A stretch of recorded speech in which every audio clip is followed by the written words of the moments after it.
Olá, eu sou a professora Gabriele e hoje nós vamos começar as aulas de Direito Civil na parte de Direito das Sucessões.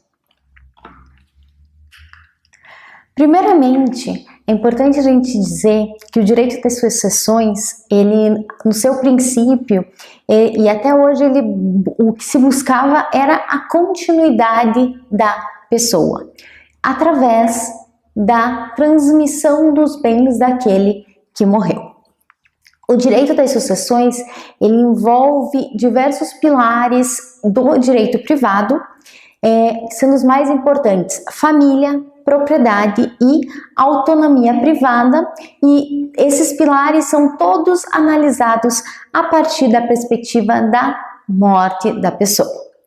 A família, porque na sucessão legítima, quem vai receber os bens do decujus, daquele que morreu, serão pessoas relacionadas a ele e ligados na família, que serão os ascendentes, os descendentes, o cônjuge e o companheiro. Na propriedade, porque a sucessão gera a transferência de bens, então a transferência de propriedade. E autonomia privada, porque nós temos a sucessão testamentária, feita através do testamento, em que a pessoa exerce a sua autonomia privada e determina quem ficará com determinados bens ou determinada cota do seu patrimônio quando o testador vier a falecer. O direito sucessório, ele está baseado, então, no direito de propriedade, na sua função social, que estão lá no artigo 5º, nos incisos 22 e 23 da Constituição, também na dignidade humana, que está previsto no artigo 1º, inciso 3º, e no artigo 3º, inciso 1º da Constituição Federal. Além disso, o direito de herança é um direito fundamental previsto na Constituição Federal, então é um direito que não pode ser afastado. E está previsto lá no artigo 5º, inciso 30 da Constituição. O que vem a ser a herança? A herança é o conjunto de bens formado no momento do falecimento do decujus. Decujus é do morto, daquele que veio a falecer. Então, a herança vai ser o conjunto dos bens móveis, dos bens imóveis, dos créditos, que é o que a pessoa ainda tem a receber, e das dívidas do falecido. Dívidas o que ela deve, o que ela tem que pagar. E tem que ficar claro que os herdeiros, eles não vão herdar além das dívidas. O limite das dívidas, do pagamento das dívidas, vai ser o limite da herança. Então, se o falecido precisar pagar um valor acima do valor que ele deixou de herança, os seus herdeiros não vão ter que colocar dinheiro para pagar essas dívidas. Não, a herança vai bancar as dívidas e para aí. Se as dívidas forem inferiores à herança, os herdeiros serão pagas, essas dívidas, e o restante que vai ser dividido entre os herdeiros. Então, ali fala inventário negativo. Inventário negativo é quando você arrola todos os bens e todos os bens, os créditos e as dívidas, e descobre que tem mais dívidas do que, ou a dívida é exatamente igual ao montante da herança. Então, se faz o inventário apenas para dizer, o decujus não deixou nada, os bens são esses, e foram pagas as dívidas, ou não tem como pagar as dívidas, porque o valor é inferior, o valor da herança é inferior, tá? Como que ocorre a transferência da herança? Primeiro, tem que se levar em consideração que a herança é um todo unitário e indivisível. Antes da partilha de bens, a herança é um condomínio de bens, é um montante, tá tudo junto. Não existe, a herança não está separada pelos bens, não é cada herdeiro já sabe o que vai ter. Não, até a partilha, a herança é um conjunto com todos os bens. É um montante com tudo que tem ali de bens móveis, imóveis, créditos e dívidas. E até o momento da partilha, ela vai continuar assim, não existe uma individualização. A herança, ela forma o espólio, que é um ente despersonalizado, então é uma universalidade jurídica criada por uma ficção legal. Isso por quê? Para o espólio ter legitimidade ativa e poder o inventariante, através do espólio, representar em situações de litígio. Então, por exemplo, tem algum litígio que é necessário entrar no judiciário e é necessário que o espólio, né, responda sobre alguma coisa. Então, vai ter legitimidade exatamente pela ficção legal. Então, vai poder ingressar na justiça sem nenhum problema, representado pelo inventariante. Então, não são os herdeiros que vão estar ali, vai estar o inventariante respondendo pelo espólio. E, como eu falei anteriormente, somente no momento da partilha que os herdeiros vão vir a adquirir direitos sobre bens específicos. Até a partilha, o herdeiro tem direito a um quinhão, a um montante, a uma porcentagem da herança, mas ele não tem direito a bens específicos. Então, ele não tem direito ao carro X, à casa Y, ao valor que está na conta bancária Z, não. Ele tem direito a um montante. E que tipos de sucessões nós temos? Que espécies de sucessões nós temos? Nós temos duas espécies de sucessão: a sucessão legítima e a sucessão testamentária. A sucessão legítima é aquela em que a lei determina a ordem de vocação hereditária. A lei determina quem vai receber e em que ordem. Primeiro quem recebe, segundo quem recebe, terceiro quem recebe. Está ali na lei qual vai ser a ordem, qual vai ser a porcentagem, está tudo determinado pela lei.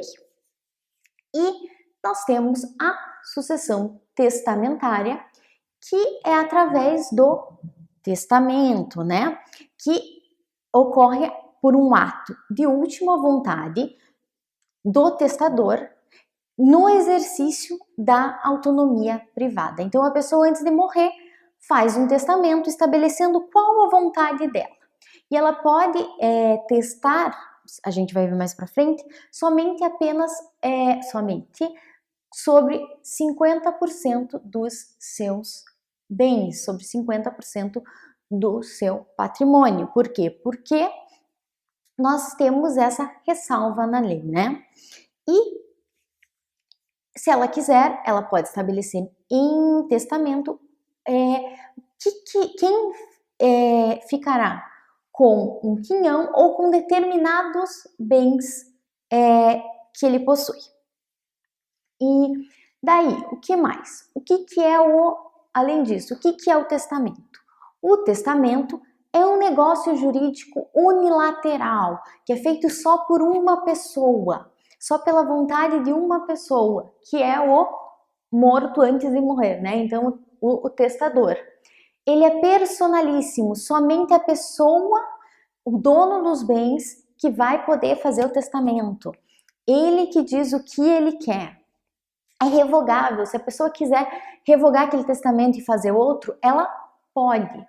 E o testador vai fazer disposições de caráter patrimonial e até considerações extrapatrimoniais. Ele pode dizer como que ele quer que seja o enterro dele. Ele pode determinar pequenas coisas sobre o que vão fazer com as coisas dele, os escritos dele, sobre tudo que ele quiser estabelecer ali no testamento, ele pode. São disposições para depois da morte dele. E existe uma pequena diferença. No testamento, vão poder ter disposições a título universal e disposições a título singular. Quem recebe disposições a título universal é o herdeiro. Então, a título universal, o que seria? Deixo 1/3 da minha parte disponível para fulano. Deixo metade da minha parte disponível para ciclano. E as disposições a título singular são disposições específicas, ou seja, eu deixo a minha casa na praia para X, eu deixo o meu carro tal para Y. São bens específicos. Eu deixo o dinheiro que está na conta tal, no banco tal, para fulaninho. Então, são bens que estão determinados pelo testador. O artigo 1788 do Código Civil, ele fala lá que se a pessoa morrer sem testamento, a herança toda será transmitida para os herdeiros legítimos, que são os herdeiros que a lei determina. Também diz lá o artigo 1788, os bens que não foram determinados em testamento serão transmitidos para os herdeiros legítimos. Além disso, se o testamento caducar, se o testamento for julgado nulo, ele não vai valer esse testamento. Então, a herança toda será transmitida aos herdeiros legítimos. E também fala que disposição de última vontade tem que ser válida e eficaz para que o testamento seja cumprido. Se as disposições que estão no testamento não forem válidas ou não forem eficazes, o testamento não vai poder ser cumprido e daí a herança toda será transmitida aos herdeiros legítimos. Agora nós podemos falar sobre a abertura da sucessão. Como que ela ocorre? A disposição sobre a abertura da sucessão está lá no artigo 1784 do Código Civil e diz que, aberta a sucessão, a herança é transmitida desde logo aos herdeiros legítimos e testamentários. Ocorre o direito da sezinha. O que isso quer dizer? Aberta a sucessão. A sucessão, ela é aberta no momento da morte. No momento que a pessoa falece, é aberta a sua sucessão. Não é necessário nenhum ato para que ocorra a abertura da sucessão. Então, no momento que é aberta a sucessão, no momento que ocorre a morte, a herança toda é transferida para os herdeiros. Então, você ainda, para todos os herdeiros, ainda não foi visto se tem testamento ou não, ainda não se sabe quem vai receber primeiro, mas os herdeiros já recebem os bens no momento da morte. E se diz que é o direito da sezinha. O que é esse direito da sezinha? Droit de sezinha. Com a morte, a herança imediatamente vai para os sucessores, para os herdeiros. E não é necessário nenhum ato para que isso ocorra. Nenhum ato dos herdeiros, nada. No momento da morte, os bens já são transferidos para os sucessores. E mais tarde, o que vai acontecer? Vai acontecer a aceitação do herdeiro. Mas essa aceitação, ela tem natureza só confirmatória, ela vai confirmar algo. Mas ela já ocorreu. Quais são as consequências desse direito da sezinha? As consequências, primeiro, os herdeiros, como eles recebem os bens no momento da morte, eles já têm legitimidade ativa e passiva para a defesa dos bens em juízo. Então, eles ainda não têm os bens individualizados. Cada herdeiro não sabe ainda qual será seu bem. Porém, os herdeiros podem já vir a proteger. Eles podem entrar com uma demanda judicial para defesa de bens em juízos, como na situação das ações possessórias. Alguém invadiu um dos terrenos deixados.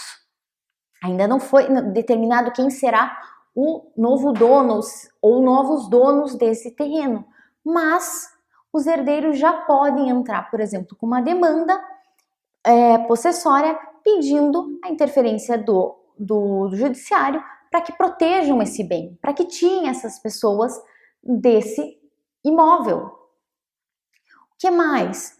Com o falecimento, os herdeiros imediatamente já são proprietários dos bens. Então, se um dos herdeiros vier a falecer logo em seguida, sem antes receber os bens, os seus próprios herdeiros, esses bens já entraram no seu patrimônio, então os seus próprios herdeiros vão vir a receber.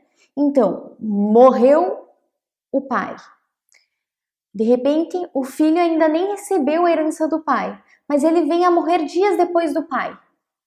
Os filhos desses filhos, ou seja, desse filho, os netos, podem receber os bens do avô, a herança do avô, em nome do pai. Por quê? Porque o pai morreu, mas ele já tinha recebido a propriedade dos bens, apenas não tinham sido encaminhados para ele os bens determinados, porque não ocorreu ainda a partilha, porque não foi finalizado o processo. Mais uma consequência: porque os herdeiros recebem imediatamente a propriedade dos bens, eles podem trocar, vender ou doar a sua parte da herança. Mas cuidado, a sua parte da herança, não bens determinados. A determinação dos bens ocorre somente na partilha.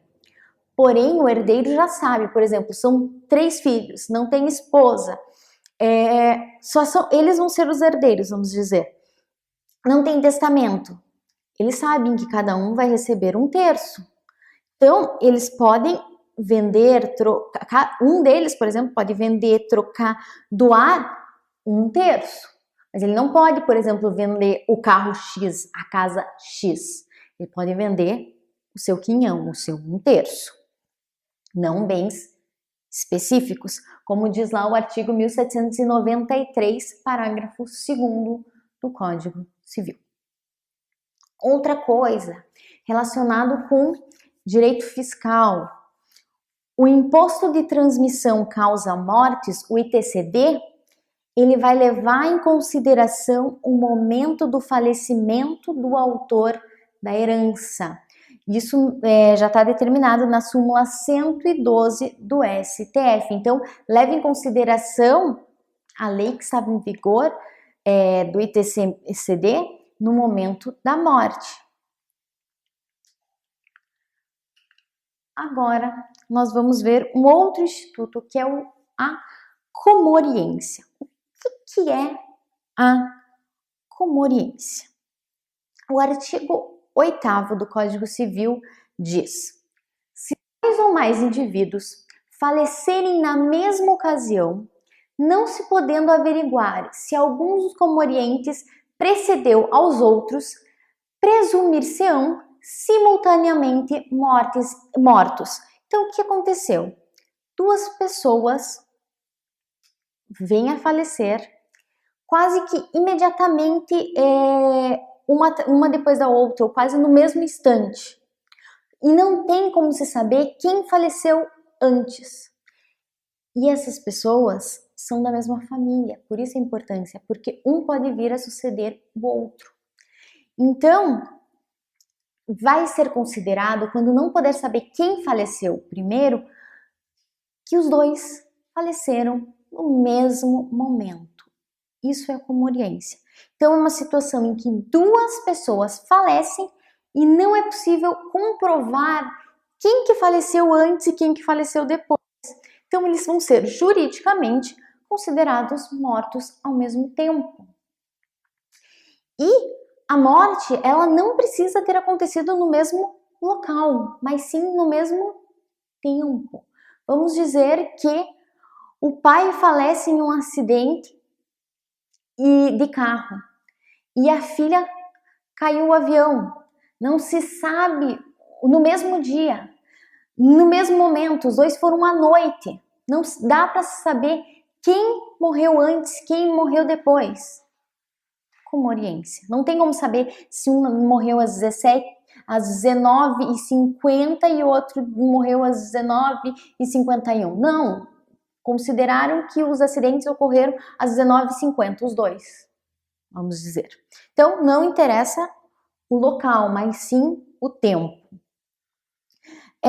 Eu trago aqui mais um exemplo de comoriência, que é quando dois cônjuges falecem em um acidente sem deixar ascendentes ou descendentes. Ascendentes, herdeiros para cima, né, na linha, que seriam os pais, os avós, e descendentes, filhos, netos. Então, dos dois cônjuges falecem ao mesmo tempo, sem deixar ascendentes e descendentes, apenas cada cônjuge tinha um irmão, então um colateral de segundo grau. Como ocorreu o acidente, não tem como saber quem morreu antes e quem morreu depois, pela comoriência, os dois morreram ao mesmo tempo, a herança da esposa vai para o irmão da esposa, para o seu colateral, a herança do marido vai para o irmão do marido, para o seu colateral, ficando cada herança dentro da sua família consanguínea. Por fim, nós temos que falar ainda sobre os herdeiros. Quem são os herdeiros? Nós temos duas espécies de herdeiros na sucessão legítima: os herdeiros necessários e os herdeiros facultativos. Os herdeiros necessários, eles também são chamados de forçados ou reservatários. São aqueles herdeiros que têm a proteção da legítima, que a lei fala 50% do patrimônio será de vocês. Então, esses herdeiros não podem ser afastados. Só serão afastados em situações muito específicas que nós vamos ver em uma outra aula. Mas, a princípio, esses herdeiros vão receber sempre 50% do patrimônio. Quem são os herdeiros necessários? Os herdeiros necessários são os descendentes, os ascendentes e o cônjuge e companheiro. Isso conforme o artigo 1845 do Código Civil. O companheiro, ele, a princípio, não está lá no artigo 1845.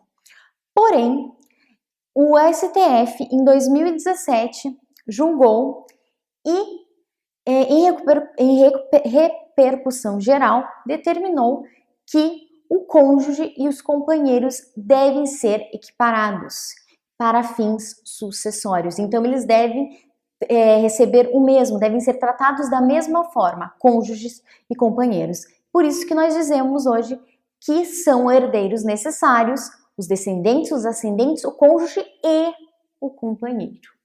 Mesmo o companheiro não estando expressamente no artigo do Código Civil. E nós temos os herdeiros facultativos, aqueles que não têm a proteção da legítima, daqueles 50%. Os herdeiros facultativos, eles podem ser afastados no testamento, conforme o artigo 1850 do Código Civil. Então, se o testador estabelecer em testamento que os herdeiros facultativos ou algum herdeiro facultativo não irá receber, ele não irá receber por determinação de cujos em testamento. Então, quem são os herdeiros colaterais? Os facultativos. Os herdeiros facultativos são os herdeiros colaterais, que são aqueles herdeiros até o 4º grau.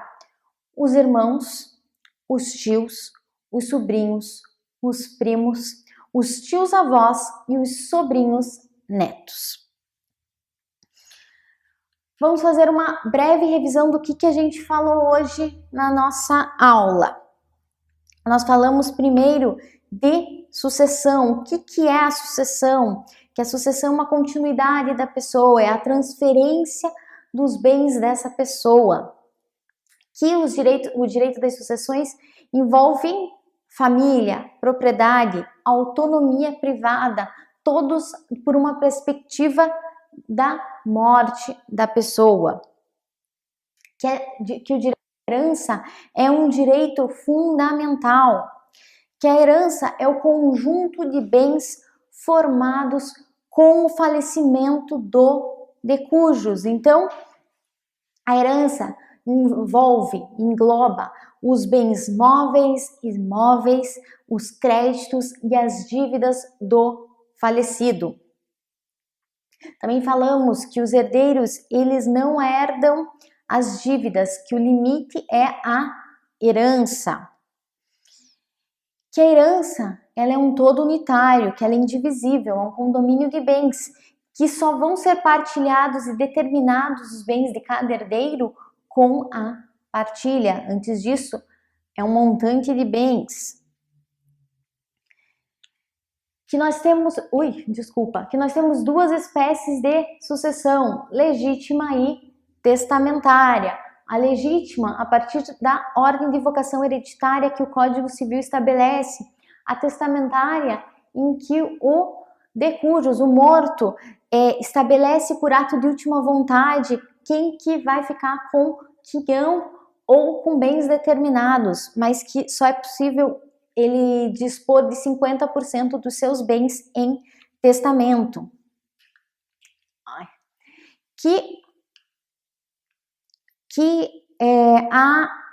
A sucessão é aberta no momento da morte.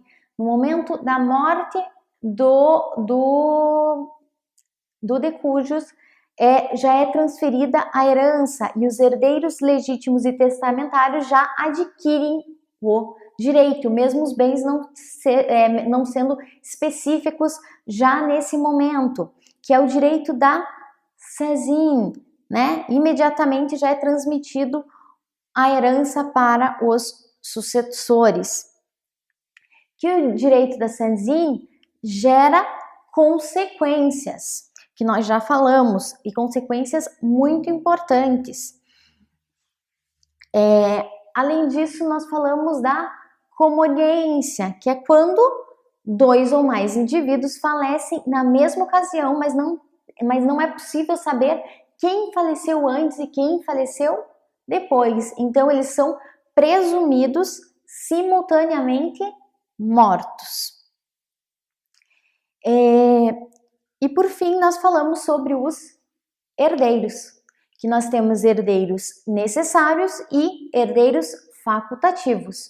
Os herdeiros necessários são aqueles forçados que não tem como afastar tão facilmente, que eles só serão afastados em situações bem remotas que nós vamos ver em uma outra aula. Então, os herdeiros necessários, eles têm a proteção da legítima. Eles vão receber 50% do patrimônio. E quem são eles? Os descendentes, os ascendentes e o cônjuge. Isso disposto no artigo 1845. Porém, desde 2007, teve uma repercussão geral do STF e o companheiro foi equiparado ao cônjuge. Então, também é considerado um herdeiro necessário. E nós temos os herdeiros facultativos, aqueles que não têm a proteção da legítima e podem ser afastados em testamento. Então, a pessoa estabelece em testamento que não quer que aquele herdeiro colateral venha receber os seus bens. Então, quem são os herdeiros facultativos? Os herdeiros colaterais até o 4º grau.